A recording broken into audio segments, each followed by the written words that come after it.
because we don't have a premium account. All right, here we go. Welcome back to another episode of Persuasion by the Pint. I'm Jonathan Taylor, along with Sean McCool.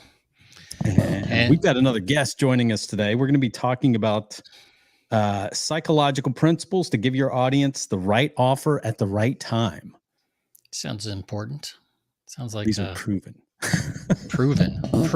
psychological principles. Sort of alliterated. Psychological kind of throws it off there. So it's not really alliterated, but it looks alliterated when you see the title. So that's right. Yeah, we've got a good guest. Never crossed this person's path in my 15 years. I know. You guys have never been to a surprise too. We've probably been to an event, but I don't know. We've never met. So so our guest today is Nicki Krawczyk. She's a 20-year copywriting and marketing veteran who's written for multi-billion-dollar companies, including Hasbro, Adidas, TripAdvisor, T.J.Maxx, Keurig, and more. Solopreneurs and every size business in between. She's the founder of a multi-brand, multi-seven-figure digital training company. Her Filthy Rich Writer brand has trained more than 11,000 students to become professional copywriters, and her Fired Up Freelance brand has expanded on that success by teaching people how to become successful freelancers in any industry. And her team's most recent addition to the brand family is the Circuit Sales System. Teaches online business owners the automated, scalable, customer-centric system she created to 40x her business revenue in 2 years. So please welcome to the stage, Nicki Krawczyk.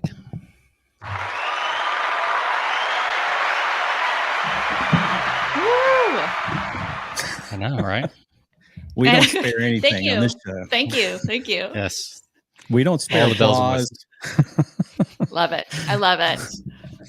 Well, Nicki, before we do our beverages, give us a quick teaser of something you might give us your best fascination bullet on what somebody might learn today.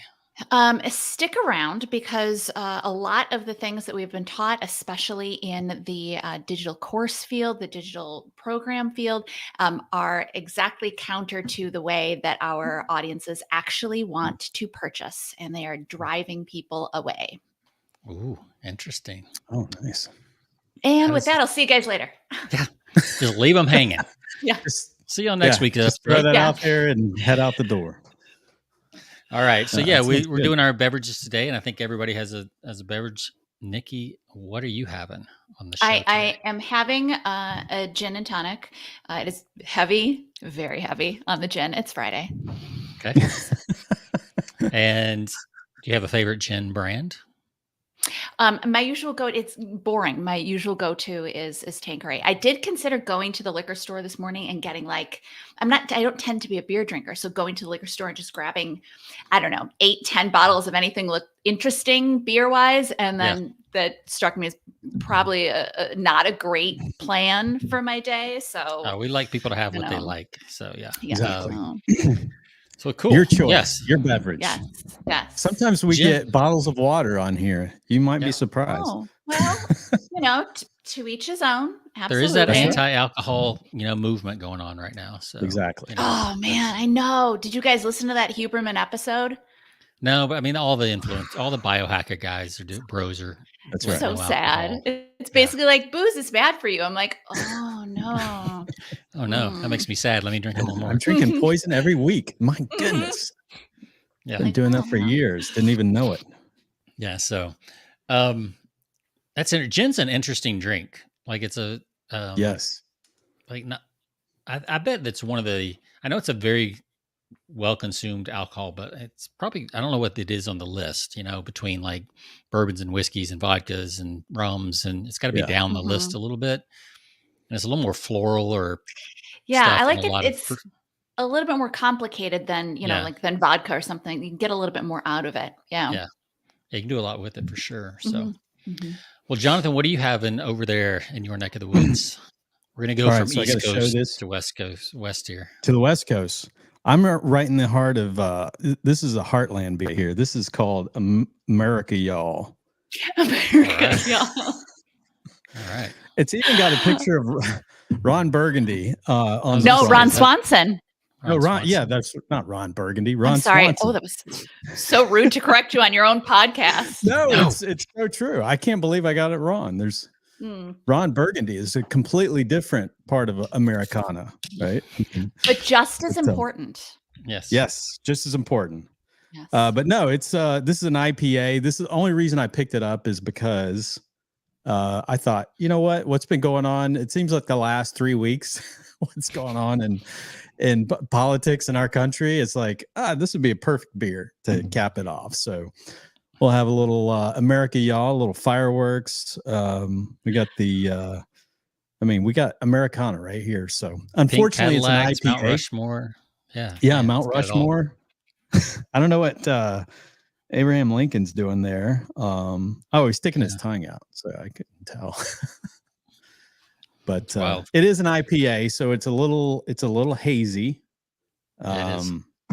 So it's 6%, but we'll see. This time of year, it's you're gonna hit an IPA when you do beer reviews every week. So it's just it comes with the territory. Yep. Well, I went off the reservation a little bit with my pick, and I went with a very summery deal. Yeah. You can find this in most stores. The Voodoo Ranger Hard Charge Tea variety pack, perfect for the lake or pool. I am having the Hard Charged half and half. So this would be like an Arnold Palmer, sort of. Ooh, I love those. And these are pretty strong. They're 7%, so they're pretty strong for this category. So yeah, I've got the half and half today, and drinking it straight out of the can. Yeah. So sounds really good. That's good. All right. Well, let's cheers it up. Then we'll give a quick rating and jump into the proven psychological principles. Cheers. Ding. There we go.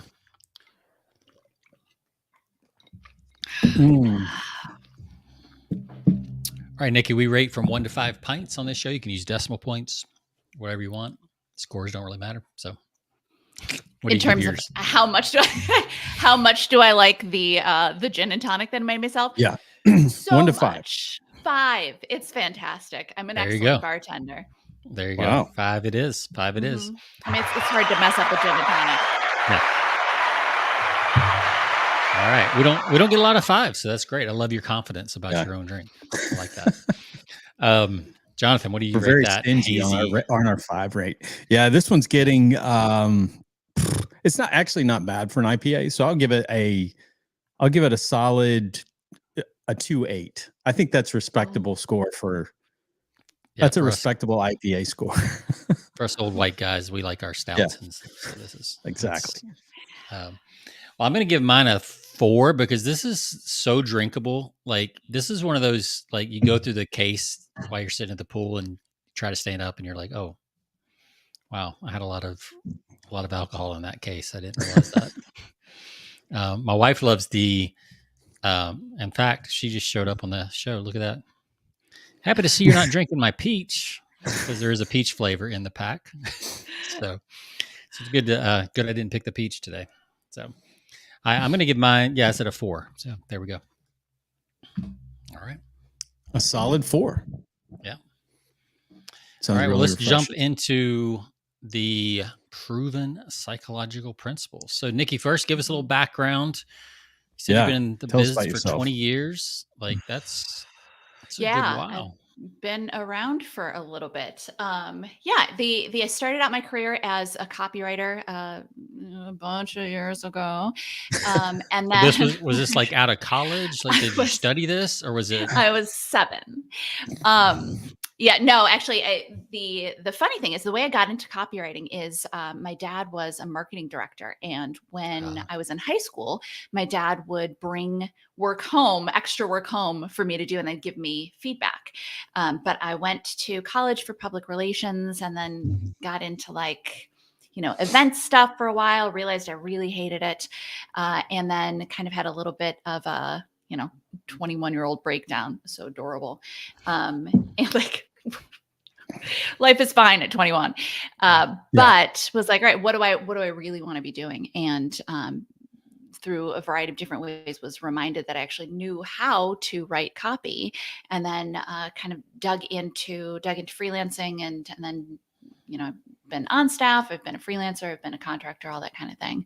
And that kind of into copywriting. And then in 2012, I launched my first course, which was to teach people to become professional copywriters.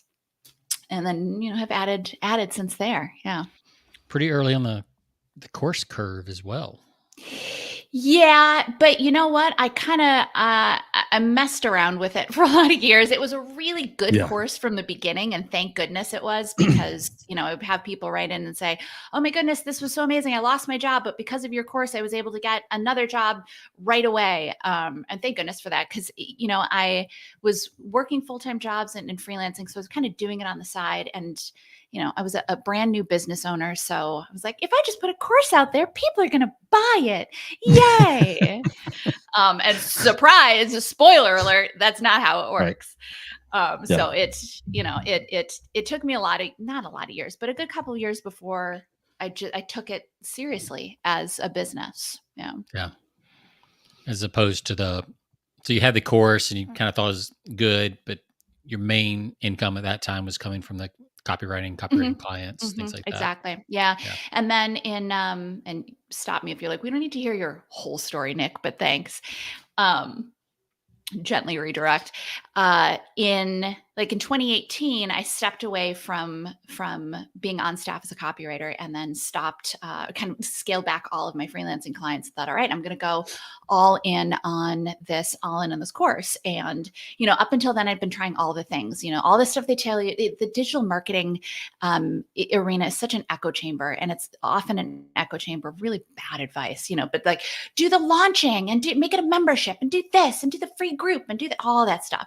And I finally in 2018 took a step back and was like, wait a minute. First of all, none of this stuff's working. Second of all, I don't want to do any of the stuff the way they tell me to do it. So I took a step back and went, okay, what do I know? I know messaging like nobody's business. I know persuasion. I know customer psychology. I also know that I don't want to operate on that launch model. I want to be selling consistently. So I never understood the launch model. I don't it's understand so prevalent, but nobody stopped. Like, here's the thing. We are the course kind of industry. It's the only industry that operates on this model. And if that isn't a red flag, I don't know what is. But there's still this prevalent idea that it's like, well, you have to launch. That's what everybody does. You have to launch. And like it. If Apple was like, hey, here's our new watch, you can buy it for a week, and then if you come in on day 8, we're going to be like, come back next year. It doesn't make any sense. Yeah, it's one thing to have a kickoff for your new course, right, and put a lot of time and messaging and fanfare into it. But to close the doors, like I've just never. It's just never made sense to me. And there's a few people doing it well, but it's not because of the model. It's because of the audience and how big it is.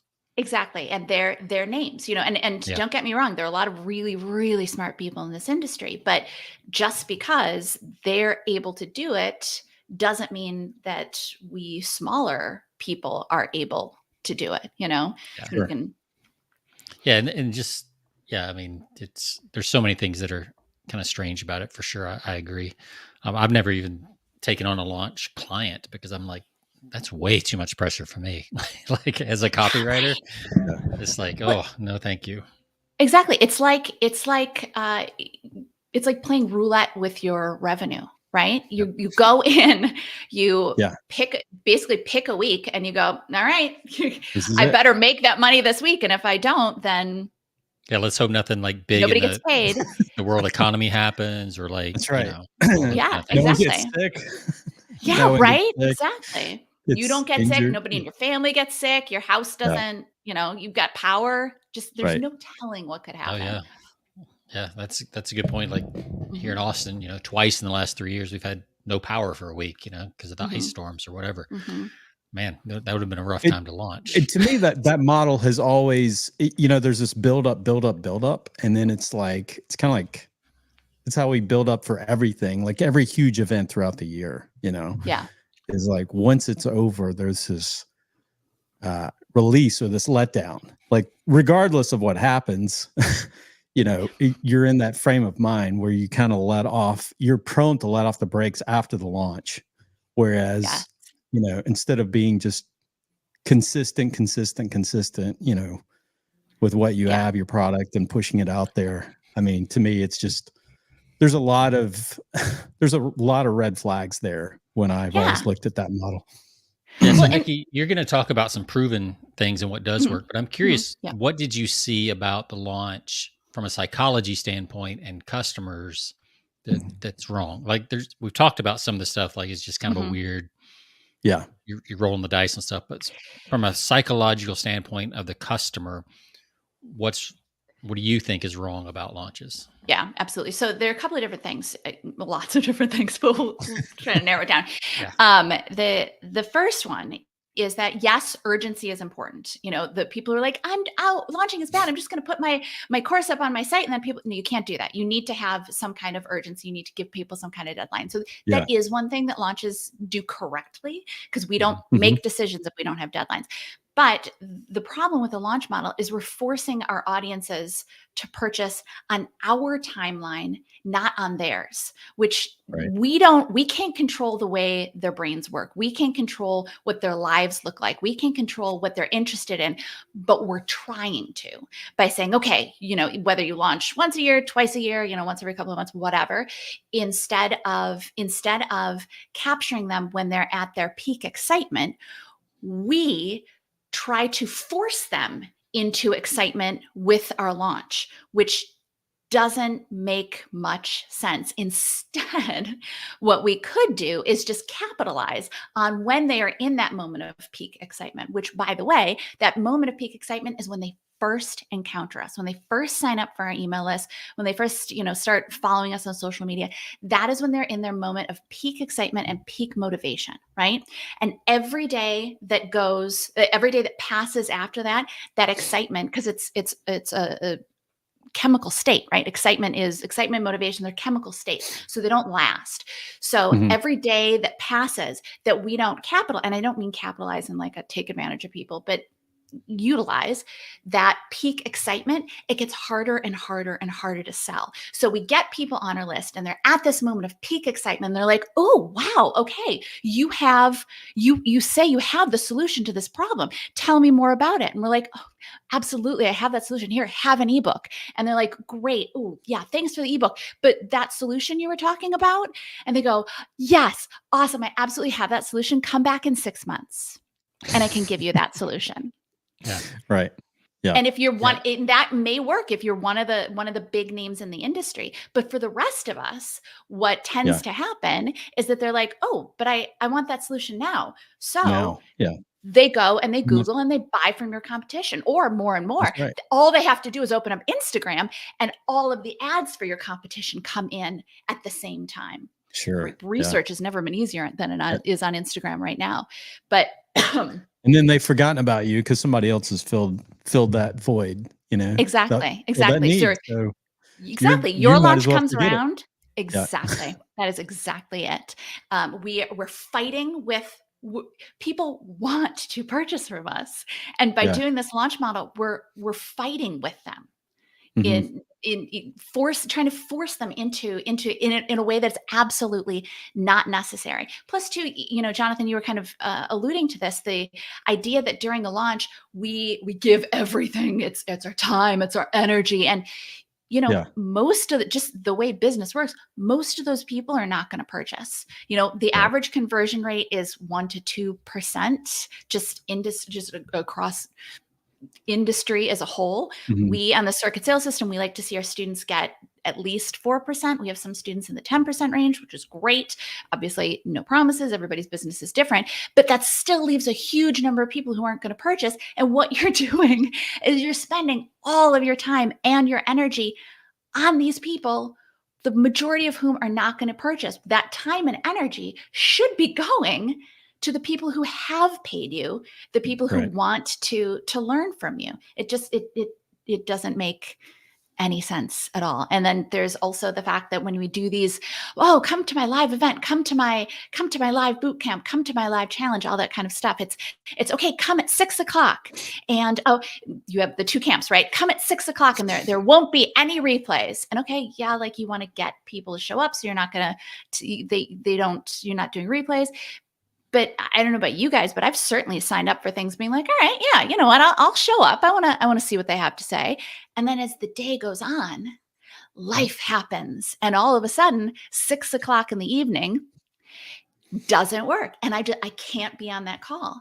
And one way or another, this business owner, whether they paid with time and energy, it was organic, or whether they paid with money through ads, they paid to get me there. But I can't be there. So the number one, they're penalizing me for having a life. And number two, they just wasted all that money or time or energy or whatever, kind of same thing, to get me on there. And then the other people are like, oh yeah, all right, well, here's your replay. A couple of days later, it's gone from like here to here's your replay. And be sure to watch the replay, and then watch the replay and purchase from me. It's I don't know how, honestly, I don't know how that whole launch model works. Of course, I haven't really paid a whole lot of attention to it for years, but I just, like you said, with retargeting and everything, what's going on with ad retargeting, I don't see how that would, I just don't see how that would work today, because if you don't have something ready when your customer wants it, it's like you said, somebody else is going to fill that right away. Yes, exactly. And that time that they're waiting, there's going to be so many ads for what they have wanted from you that you didn't have. They're going to get hit with all of these ads. And in the meantime, that need is going to be filled. So we live in an on-demand, instant world. Instant, right? Streaming, like all that kind of stuff. Okay, so we beat up on the launch model a little bit. Yes. Kind of went off on a tangent there a little bit, but pick up where you were, if you remember, and we'll start moving into what does work and what you found does work.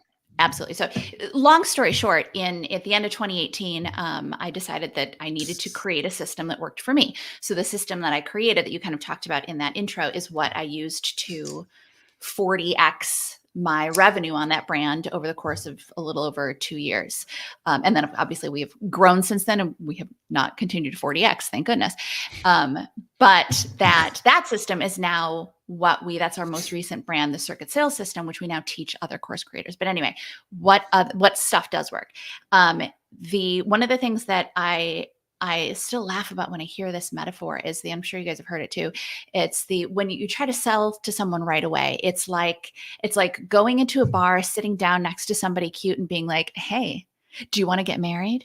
And most people are like, oh yeah, no, that'd be really, really terrible. I would never want to do that. Except that metaphor does not make any sense. It doesn't work at all. Right. Because it's never, as the marketers, we're not going up to someone who's not interested. We're not selling to someone who's not interested, or if you are, best of luck to you. But they opted in for our list. So if anything, it's more like we're sitting at the bar and someone comes up to us and says, hey, what's going on with you? What do you have to offer? On top of the fact that I'm not married, but I'm pretty confident in saying that purchasing our courses is not the same commitment level as marriage. You know what I'm saying? I really don't think that you buying the course equates to you being bound to me for life. So this whole idea that you have, and so what they say is that you have to nurture people. You have to nurture people before you get them. You have to show them who you are. You have to get to know. Here's the problem: nobody on our lists cares about us. Nobody cares. They care about themselves. They don't need to hear, oh, well, I got into this for this reason, and here's why I'm really passionate about this, and here's my background. There's a place for that, absolutely worked into the message, but to this idea of, well, I have to nurture them first because I don't want to scare them off. I don't want to scare them. This person who got on my list because they're interested in the solution I have to offer. Oh, I don't want to scare them off by actually offering them the solution that they're interested in. Instead of nurturing and then selling, we need to be selling and nurturing at the same time, and we need to do it almost immediately when they get on our email list. When it's at that peak moment of excitement, we sell and we nurture simultaneously, and we give them the best offer possible. They can have the opportunity to purchase again later on with a slightly, no matter what offer we give, it's still going to be a value, right? Because we put together amazing programs. But the best possible offer comes at the beginning because we want to capitalize on that moment of peak excitement and peak interest in our solutions. So that's part one. Yeah, that makes a lot of sense. And I mean, I came into the copywriting world with long form sales letters and, in the financial newsletter bit. Like, and we sold, like, you give us your email, you're getting a sales letter. And it's 25 pages long, and it's going to give you every reason why you should do this right now and why it's going to solve all your problems right now. Like the next stock is going to change your life, the whole bit. And I think Doberman Dan came up last week, Jonathan too, but as you were talking, he's got a book called Just Sell the Damn Thing, which is what I'm kind of hearing from you as well. It's like, at least make the first offer right away. Yeah. Nobody's getting on your list after that. Exactly. Nobody's getting on your list because they want to hear your life story. They're getting on your list because they're interested in the solution that you've said that you have. So give them that solution. Give them the opportunity. Be strategic about it, be persuasive about it, but give them the opportunity to purchase that solution. Yeah. Yeah. Yeah. I mean, again, it's such an on-demand culture, with Amazon and Netflix and all that stuff. Like, people want to buy stuff. They really do. And I think we forget that. Where does some of that come from the big brands you worked with, like that understanding? Because, sometimes in certain parts of the digital marketing world, I think if you're pure direct response, you get a little bit more of we need to make a sale when this campaign goes out. Like, it's got to pay for itself. Did you pick that up at some of the bigger brands that you worked with, or on staff? Yeah, I definitely. I think that the interesting thing about marketing is you pick up stuff in all kinds of different places. Because there were plenty of times when I was working for a big company and freelancing for a tiny company, and the tiny company would do something, or we would see results, or we would change something, and I'd go, I'm going to bring that back to the big company, and vice versa. Of course, I think that people tend to get so siloed in terms of this is what works for this kind of industry and this is what works for this kind of product. And taking a step back,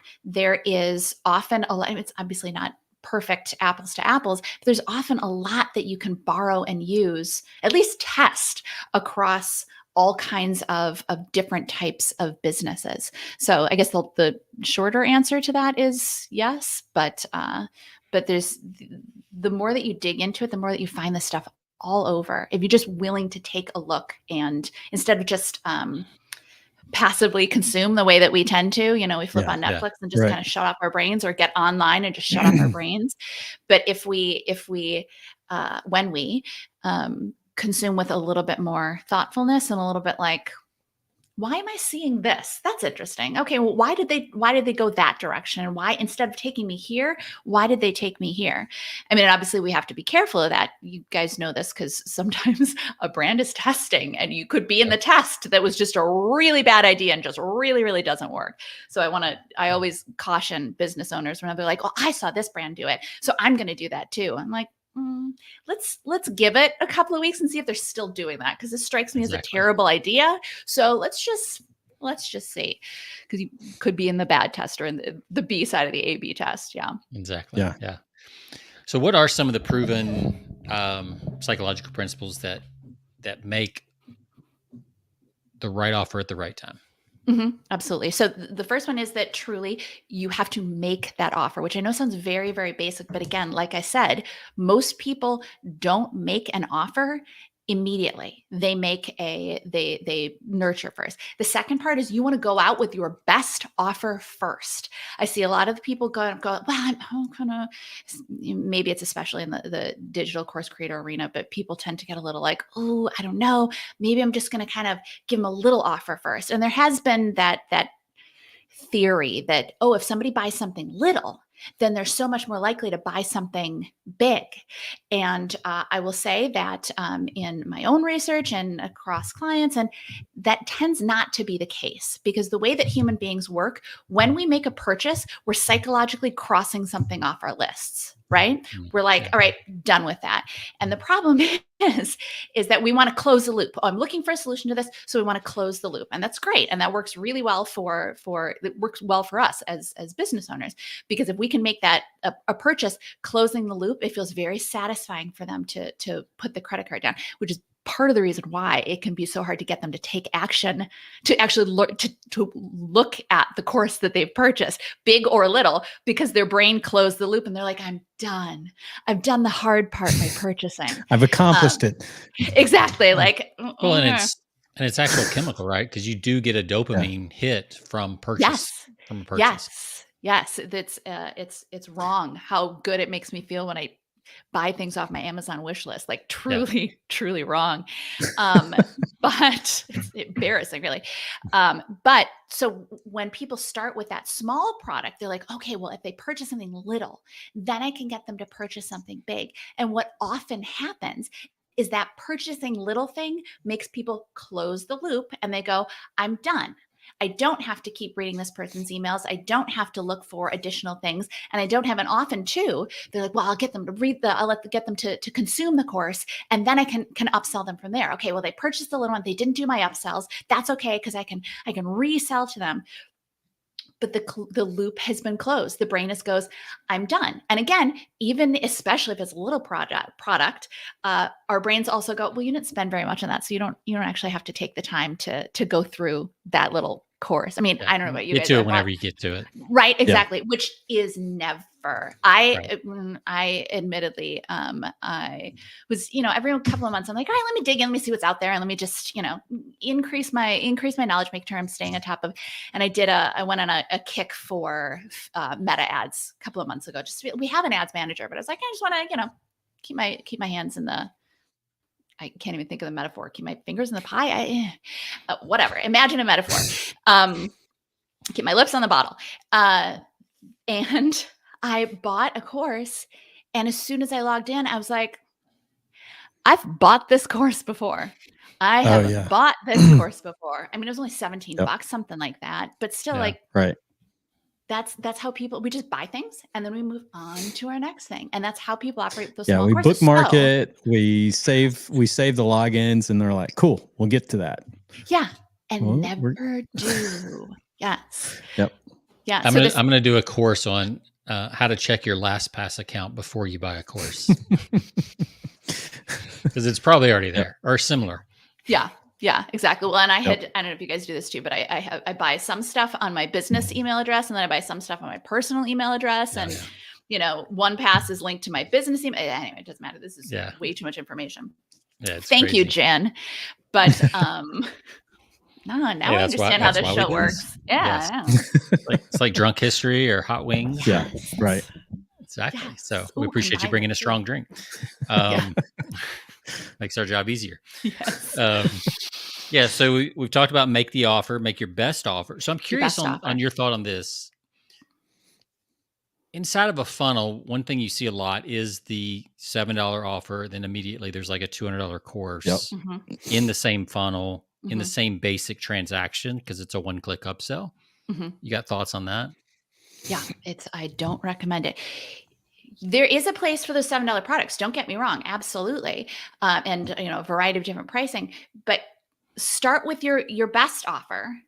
And then if they're not interested in the best offer, then give them your second best. And then give them your third best. You prefer a downsell as opposed to downsell, but you can come back up again. So for example, on one of our brands, we have our fast action pricing, then we have our standard pricing. Then we have, if they have not purchased in the standard pricing, then we have the opportunity for them to get in at a 12-month payment, which we tend to save to the end because people are more likely to default and you have to chase it down. We pay gravy to chase people down. If they don't purchase at that point, but they're still opening the email lists, they want something from us, right? So then we have the opportunity to give them an even smaller downsell, an even smaller price point. But the way that we have it built out on our brands, and this is, part of the circuit sales as well, is that you purchase the lower price, purchase the downsell, but then give them an opportunity to upsell back into a version of your main offer, but that's just slightly different. So if your main offer, and if I'm getting too in the weeds, let me know, but if your main offer is, say, a course with some coaching components or something like that, okay, so from your downsell, take them into an upsell. That's the opportunity to purchase your main offer, but say without the coaching components. So it's a little bit less expensive. Okay. Maybe they take that, great. And then you can upsell them back into that coaching element through emails later on. Yeah. But let's say they don't choose that upsell, then give them the opportunity to downsell still back into your main program, but maybe a different way of accessing it. Maybe your program is, lifetime access. Okay, maybe give them the opportunity to access it monthly, cancelable, because you're still getting the money from them and you still have the opportunity to upsell them back into that lifetime access. So you, from a downsell to a main offer alternative 1, and then if they don't choose that, then a downsell to a main offer alternative 2. And the great thing too is that once you build this out, you automate it all. And then you can also have, like, everything in our system is automated. So we build it once and then we can rearrange it if we want to, but you build it once and you're good to go. And then once you have that built out for that downsell, then you can build it for additional downsells for all of the other, the market is so weird right now. It is so weird. The average consumer is just, they're making strange decisions. But at the same time, if somebody got on your list, they're interested in what you have to offer. And my strong feeling about this is that everybody will buy something. Now, it's true. Not everybody will buy something from you, but people are still purchasing things. So as much as you possibly can, yes, lead with your main offer because you want to get those people first and automate it so that later on they have the opportunity to get into that main offer again later on. Certainly, because if it is just genuinely wasn't the right time for them, okay, fine. Like that happens. Sell it in the best possible way, but then that's interesting. So to me, that's a different approach because and I know there's a lot of different ways, but you see, as Sean was alluding to, you see a lot of people leading people in with these, a $7 or $10 offer to get them in. What they're just trying to get them in, they're trying to get them in the silo, in other words, and to be a customer. But you're thinking, what you're saying is get them on the main. You can still get them in on some of the other stuff, but don't short sell yourself. Try to, go for the main offer in the beginning and not kind of build them up to that. Absolutely. Because that $7, that could cannibalize your main purchase. If you bring them in with a $7 purchase and they're like, nope, that's it.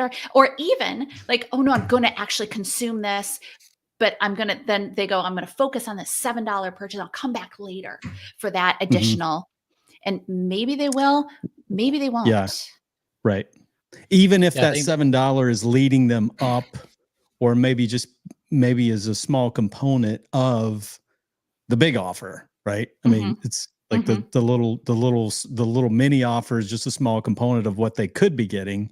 It's still best to, I see where you're coming from, where that could be, to go straight to the main offer. But I see so many people they're taking like little small components of the big offer and turning those into little mini offers out there. And that's but you can still do that. Yeah. Exactly. Do that, but do it after you offer them your main offer. Exactly. Use those and put it all throughout your system. So what's the actual, if we know the psychology of why you wouldn't do the small offer first is that it closes a loop in the brain. And they're like, I need to finish this first before. I think sometimes people don't do a good job of, I think too many times I see upsells that that make you feel bad about the smaller sale, Yeah. like you didn't get enough. And so I think if you're going to do that, if you're going to go from 7 to 200 or whatever, I think you have to be very clear. And I use this analogy when I talk to my clients is that it's like going through a cafeteria line. If your first offer was your entree, then your upsell has to be a side or a dessert. And if you try to do 2 entrees, or if it makes it feel like your entree was not that great and now you're offering them a better entree, right? You went from meatloaf to steak. That feels bad, you know? And it's like, I don't know. Now I feel like I just made a mistake. Is this going to be another mistake? So if we flip that, what is the actual psychology going on with starting with your best offer? Like what's your brain doing? The customer's brain doing? Well, see, so the customer got on the list because in some way, shape, or form, you said, hey, you have this problem and I have the solution to the problem. So when we present our best offer to them, we're saying, look, I'm going to solve your whole problem. Everything that you want solved is right here. And obviously we can talk a little bit more about, but some of the different ways that you can sell within that, the techniques to sell, but you're coming at them and saying, I understand your problem and I have the entire solution. I can solve it all for you. And then if they go, well, I don't know, maybe I can't afford it, then from there, like I said, you can play with pricing so that it's okay. I still understand you have this problem. Let me see if I can make it easier for you to purchase by, changing pricing, that kind of thing. Then from there, it's okay. I understand. Maybe now's not the right time to solve your whole problem. But Sean, like you were saying, I can solve a portion of your problem. I understand. Maybe now's not the time to do the whole thing. Exactly. We can solve a portion of your problem. And then from there you can, and if you want to build out various different downsells again throughout the sequence, if they haven't bought your main offer yet, then it's okay. Hey, last time you solved that part of your problem. Do you want to solve this part next? And then the upsells, Sean, like you were saying, it's an upsell, an order bump, anything that you want to add on should be something that makes it helps get the results of that main offer more, better, or faster. Yep. So it's either you get more great results, you get those results faster, or you get them better. And that should always be so that it's a very natural, whether or not they opt to take it, it makes a lot of sense to them why that upsell is connected to the thing that they're trying to purchase. Yeah, I like that. Talk about, if you would mention what are strategies for getting them in the loop to begin with? I mean, do you have any thoughts on that? I feel like the freebie, like the free offers. I mean, those. How are you getting people on your list? Like what do you, that cold traffic component, I think is really, really difficult for most people. Right. You've talked a lot about what to do after they opt in. What are you seeing as far as getting people onto the list? Because that's, I think, where the analogy of the bar, like marry me, all that stuff comes in. Right. It's like, how do I go from stranger to on my list? Yeah, exactly. Our system has one point of entry.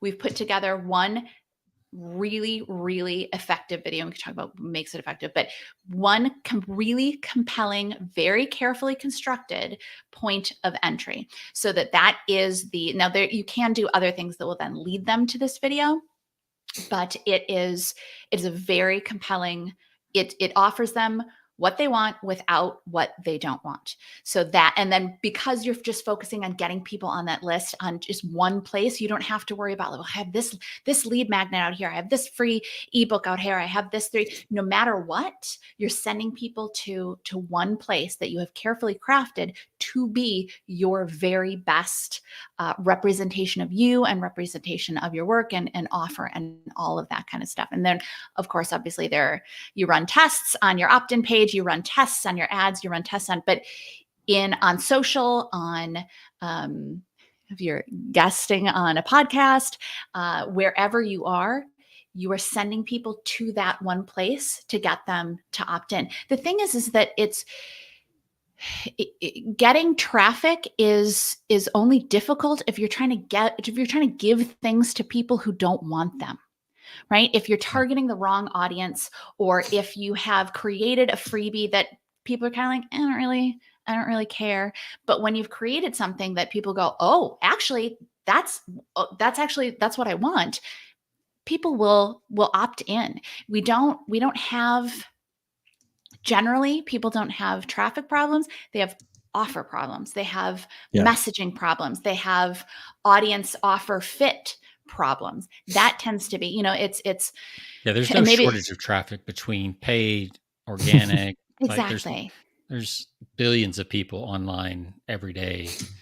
Exactly. I think going in all directions. Maybe the biggest problem that I see with especially digital business owners, and that's just kind of my wheelhouse, is that they're trying to make people want things that people just don't want. I created this ebook and it's so interesting. It's interesting to you.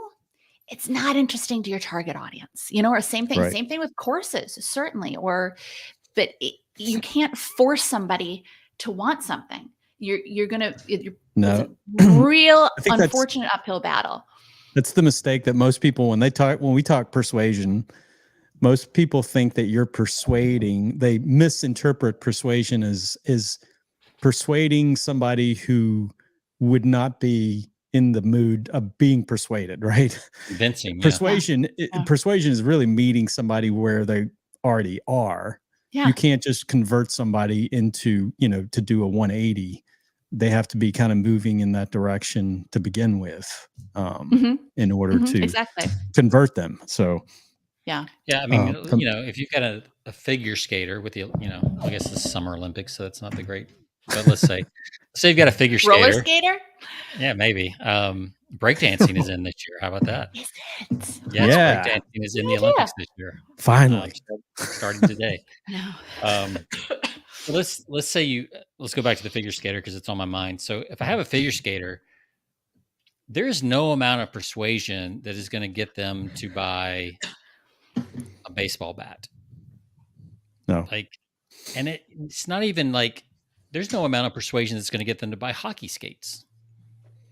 Even though that seems a lot closer, they're faster. You can do some cool stuff on hockey skates, but it's not a figure skate. You can't do the things you need to do with that, but you could sell them a better pair of figure skates and give them all the reasons why, or, an ankle wrap that goes inside of your figure skate or whatever. But so I think too often, and I think because we're as entrepreneurs and we're creatives and we always have new ideas and we're like, ooh, this is cool. I know I'm guilty of this. Like, oh, this is cool. Yeah. Like this would be so much better. But they don't necessarily want so much better. They just want to fix a little bit of what's going on in their life. Exactly. So, we get excited about our own offers, and we should, right? We wouldn't stay in business if we weren't excited about our own offers. I mean, what a slog would that be? But at the same time, we can't.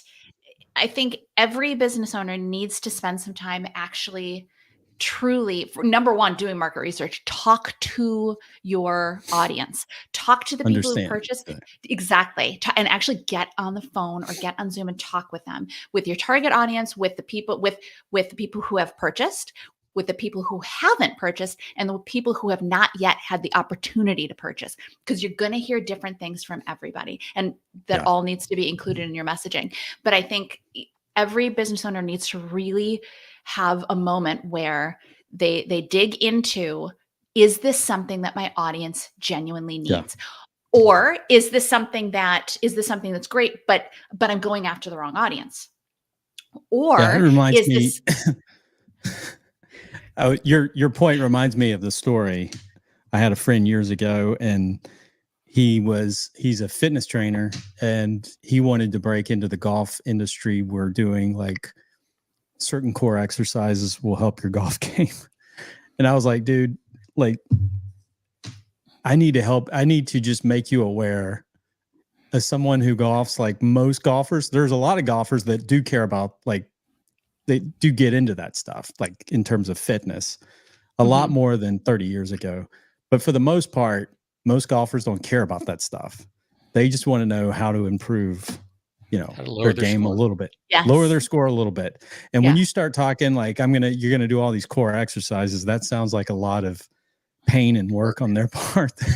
And they're like looking for an easy fix, right? I mean, they're looking like for the latest putter. They're looking for the latest, driver that's going to help them get some more distance, or a new golf ball technology, or whatever, the last thing they want to do is fix themselves. Right. That's just not how they're wired. So, so he didn't, like, to your point, he obviously didn't do enough research to know that was not what that industry wanted for the most part, unless you're a professional. Now, if you're a professional, it's a different story, but and they're probably covered. If you're a professional, you got plenty of resources. But exactly.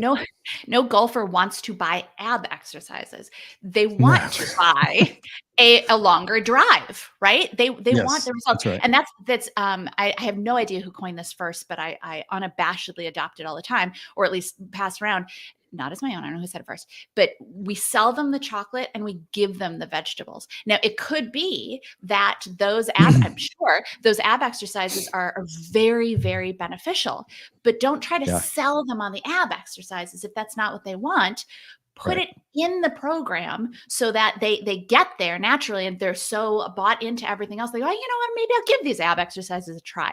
But if it's not what they want, don't try to sell them the chocolate, sell what they want, and give them the vegetables.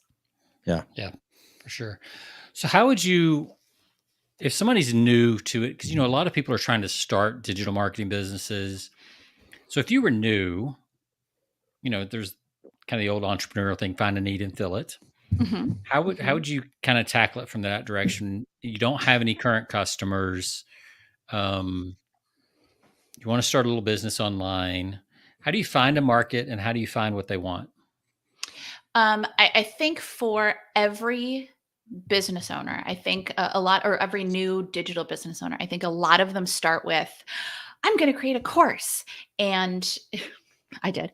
But the better way to do it is to first try to provide these services, or try to teach things one-to-one. Try to find someone who will pay, and maybe they won't pay you a lot, but you want to get that market validation first. Because there's so many people, poor business owners, we reach out to our audience and we're like, hey, do you want this? And they're like, yeah, I want it.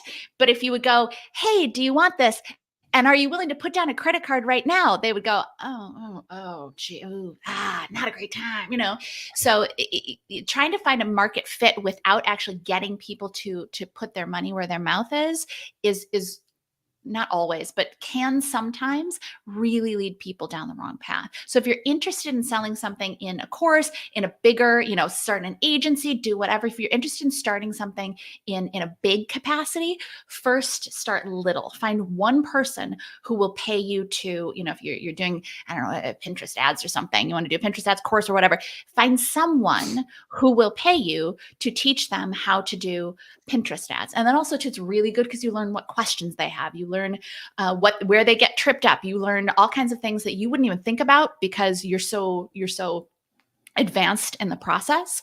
But start with one-to-one and get somebody to pay you. You can't be like, well, I don't, I'll just do it for free and I'll still learn.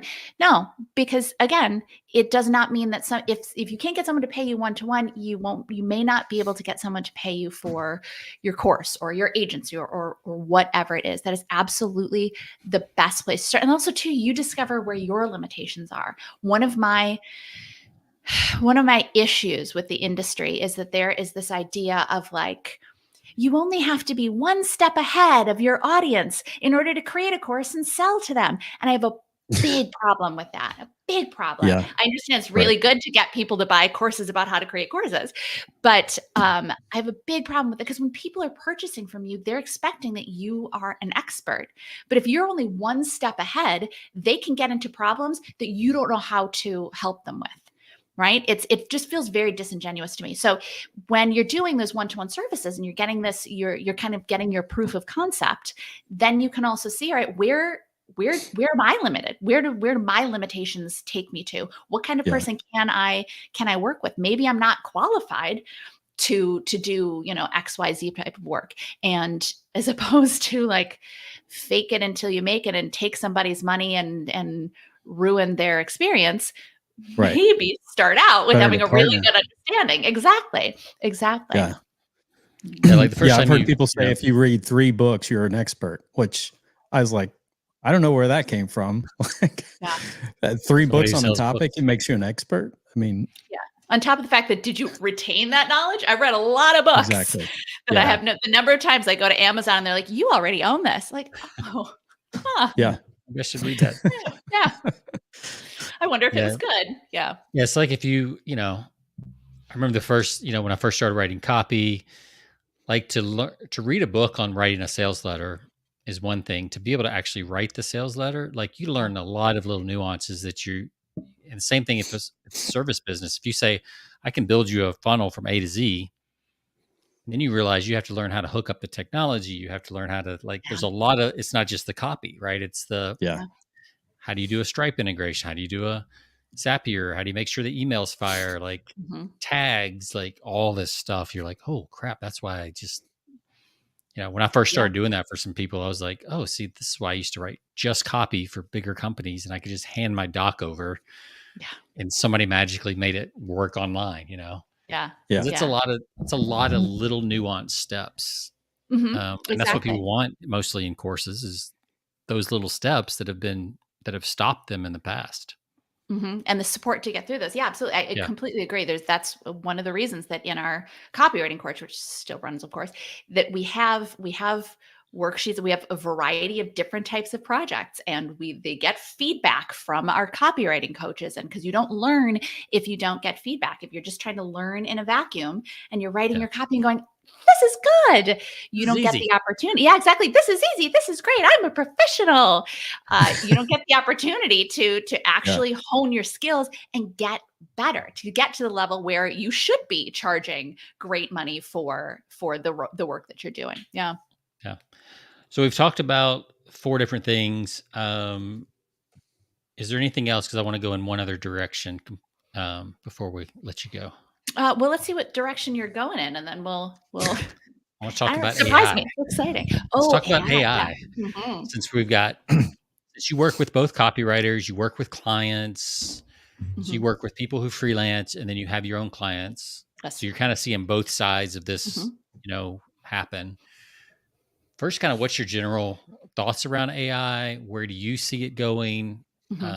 Is this something you're using? If so, how? Some of those, topics that are kind of hot right now. Yeah, absolutely. I personally love AI. I'll just throw that on the table first. But yeah, I'd love to hear what you think is good about it, limitations, all that kind of stuff. Yeah. It's a great research tool. Fantastic. Thank you. Like anything that makes research faster, that makes, great. When AI first started to ramp up, a couple of years ago, a year ago, especially, we would have a lot of our writers coming to us and going, oh my God, is this AI going to take our jobs? Is AI going to ruin the industry? And the thing is that first of all, AI cannot create. It can generate based on what's out there, but it fundamentally cannot create something that hasn't been created before. It can reorganize things, but it's also it's limited by what's out there already. So that's part one. Like AI is never going to come up with got milk, right? It's so far outside the realm. It doesn't have creativity. It fundamentally can't. It's like robots can't have true human emotions. They can mimic it maybe, but they just fundamentally can't. So there's that part of it, but also for copywriters, writing is only a part of what we do. It's not like all we do is we get a request from a client, at least good copywriters, we get it and then we sit down and we write and we send it back. AI can't can't strategize with a client. And AI can't sit down with a client and say, okay, so let's talk about this project because you say you want to do this, but we've also talked about this audience and we didn't incorporate this audience here. And I'm wondering, because you said that the audience has the issue with this, I'm wondering if first we want to discuss this and then bring it back to, all of that kind of stuff. AI can't do that.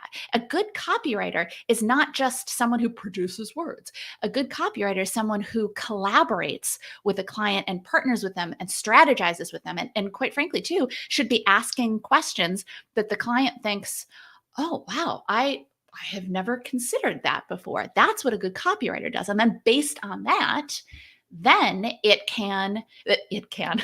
copywriter can generate copy that meets those needs. But and the thing is too, with AI, it's limited by the inputs. If a client fundamentally has I don't want to say skewed, flawed, maybe even just slightly flawed idea of what they're trying to do or who they're talking to or the way they want to say it or that kind of thing, that input's going to go in and they're going to get the output based on that.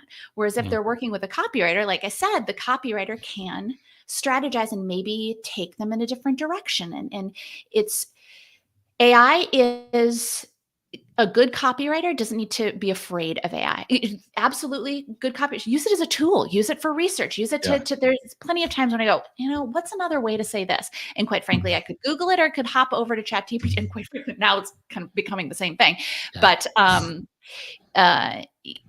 it's a good copywriter should not be afraid. And it's quite frankly just 10,000 times. But all the people who last year, all the big business names were like, oh, AI is going to take over everything. And they're all now saying like, yeah, AI is great, but you have to use humans too. And it's absolutely true. A good copywriter should not be concerned. A content writer, maybe, content who's a blog writer, the content, I know you guys know, but just for the sake of everybody listening, that copy is writing that's designed to persuade. By the pint. It's to sell, get people to take an action, or to think differently about something in the case of branding. But content is designed to educate, to entertain, or to inspire. And those are your blog posts. That is some of your social, that kind of thing. And that AI can sometimes replace a little bit more. Any client needs to be a little bit, needs to be judicious about how they use it. But because content is a churn and burn industry, because there's so many people willing to do it for so cheaply, and because you don't need amazingly honed in strategic writing, the content you just don't. And so AI can go in that direction, and content writers maybe need to be a little bit concerned, but copywriters not so much. And there are always going to be companies that try to find the easy button for something, right? Like, oh, this could be the easy thing. But, messaging is the most important part of your business. You could have an amazing product, but if you can't message it, your company will fail. You could have, I don't recommend this, but you could have the worst product. And if you had great messaging, you'll do just fine. So anybody that tries to hit the easy button and be like, I'm just going to outsource it to AI, best of luck to you. Best of luck. Because we had our guest last week. He made a good point. Kevin last week, Sean, he was talking about using the language of your customer. And to me, that was like, it's so true. It's obvious, but good copywriters are going to talk to your customers, right? Or your clients out there and find out, like, from their perspective, how does your product, how has it worked in their business, or how has it worked for them? And sometimes their language is the language that you need to be using, or their terminology, because they come up with things that you probably, you can find some hidden gems just by talking to your customers out there, because you start discovering different things or new applications maybe that they've used your product or service for. Yeah, exactly. I think so many people are like, I know what my customer thinks. And so many, especially course creators, they think, well, I used to be my customer, so I know. But you're not. You were your customer years ago. You were your customer before you solve the problem. But in those years, you have changed as a person, the way you think changed, but also the market has changed. The words that they use are different. The fears that they have are different. And when you do that customer research, like you said, Jonathan, you hear the words that people are actually using. You hear what's going on with them. And then you take that and put it in your copy. Because when you put it in your copy, they read it and they go, oh my gosh, they really understand me. Like, yeah, I do, because you said it. I guess AI maybe one day it'll be able to interview customers, but I don't think we're there yet. So I mean, maybe feedback in that sense that, like, some people are signing up for AI and using it as like boyfriends or girlfriends, like, but there's still that element of, because even with market research calls, it's not just, some people are like, oh, I'm just going to send a survey. That's fine. You can't send a survey because people, they give you like the surface level answers in the survey, if they even fill it out. But when you get on a call with someone and you get the chance, you build some rapport and you ask them some questions, and you like, thank you for your surface, don't say these words, but thank you for your surface level answer. Okay, what's really going on there? Okay, and what's really going on there? And what's really going on there? Because it's going to be like 3 or 4 levels down before you really get at what that deep desire is, or what that deep fear is. And that 3 or 4 levels down is where that's the moneymaker right there. That's where you get people to put down their credit cards. Yeah, I remember Clayton Makepeace, he used to talk about that. Like going 3 levels, at least 3 levels deep before you really start getting anything good. 3 whys deep. Ask, why is that important? Why is that important? And why is that important? And then that's, you're like an investigative reporter, right? Yeah. I mean, that's what a good salesperson or a good copywriter is, really. You're just you're asking really deep questions. Yeah. We know focus groups typically, they say what they think you want to hear. I mean, big corporations have kind of, even though they still do them, they've realized that a lot of times people are getting paid or they're getting free gifts, so people are trying to give them what they think that corporation wants. What the people around there around them are saying. I'm sure you guys have seen the study, but they will do testing where they have one person in the room that's not part of the test, and everybody else, they seem like they're part of that one person thinks that everybody else is a participant like them, but they'll ask questions that they're all supposed to say the answers to, and at a certain point they'll start asking questions, and all of the rest of the people who again look like participants but they're part of the study will give the wrong answer. And it is shockingly, like very clearly the wrong answer. And a shocking percentage of people, of that one real participant, will bow to what the group says, even though they know that it's not the right answer, just because they don't want to feel outside of the social group. pressure. Yeah. Yes. Absolutely. Yes. What was fascinating. What was the study, Jonathan? I think we talked about on here, like the burning room. Like the smoke-filled room. Was that with? Actually, she's up from your area. I can't remember her name now that we talked about.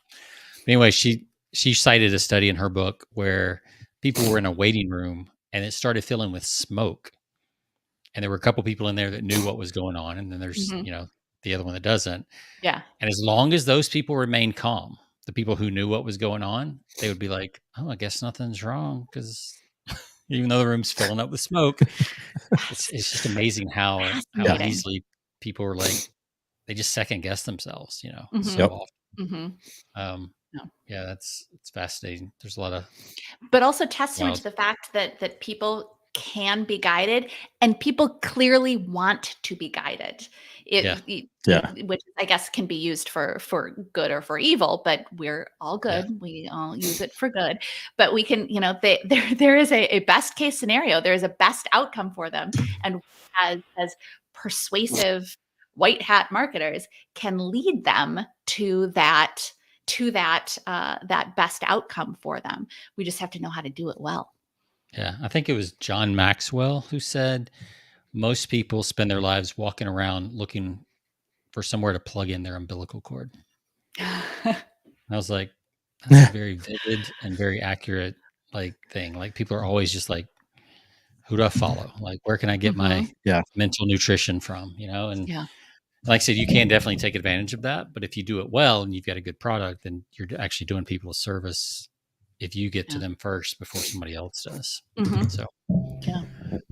well, Nikki, I've got like 3 or 4 of your websites picked up. I didn't pulled up. I didn't know which Yeah. one you wanted to talk about. So how can people learn more about you, and where do you want to send them? Like which Yeah. direction? Hey guys.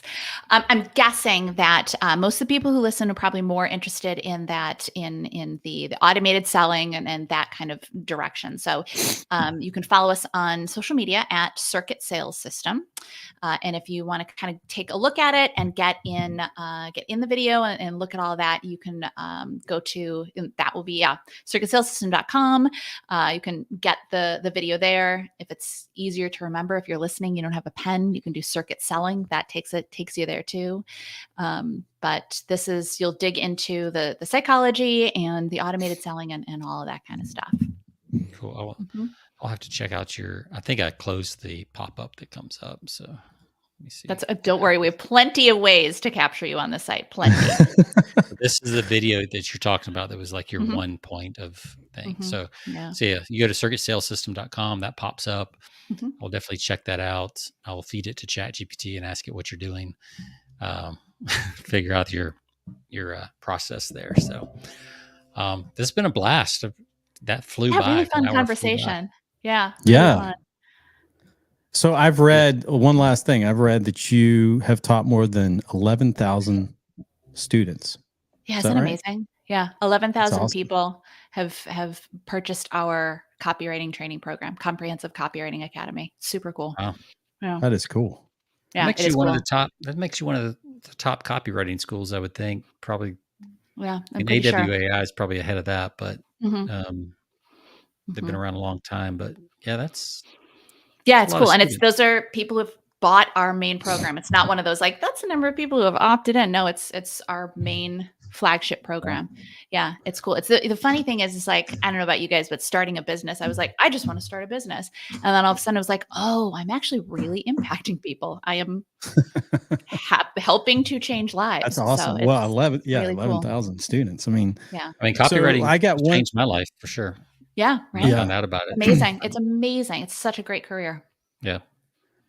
If you were, one last question from me is, if you were advising somebody maybe the top 3 books to read as a copywriter, if you want to get into copywriting. Okay. Top 3. Let's see. What are your top 3? Absolutely. Influenced by Cialdini. I mean, I'm sure you guys probably read it once a year, right? Like that's one of Jonathan's favorites right there. It's my favorite. Yeah. You can never read it enough. And every time you read it too, you find something new and you're like, oh, wow. Yeah. Let's see. And that's sales or copywriting, really. It's just it is. Everything about business. It's so good. Well, it's principle oriented, so nothing ever changes. I mean, that book's been around for 40 years and nothing changed. Yeah. It's better than the second one. So. Yeah. Although I did read that one, but yeah, that one is like, it's classic for a reason. Let's see. Second one. This is tricky. I'm the person who Amazon is like, you've already read that book. Why are you trying to buy it again? How about this? I'm going to plug my own. 2 years ago, a publisher came to me and was like, hey, do you want to write a book about copywriting? And I was like, yes, I would like to write a book about copywriting. So if you go look for copywriting strategies on Amazon and my name, it's kind of a blue cover with it's a good one. A no-nonsense guide to writing personal copy for your business. Yes. So that one I can recommend humbly. So right behind Cialdini, we've got your book. Me. I know, right? Like, whoa, this girl's arrogant. Cialdini just edges you out just slightly. Okay, so who bottoms it out? Yeah. Oh my God, this is really difficult. I feel like I should be.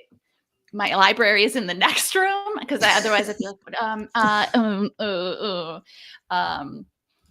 oh man, let's see. What have I been reading lately? Maybe that's a better place. Yeah, it doesn't even have to be copywriting, I guess, necessarily. It could be.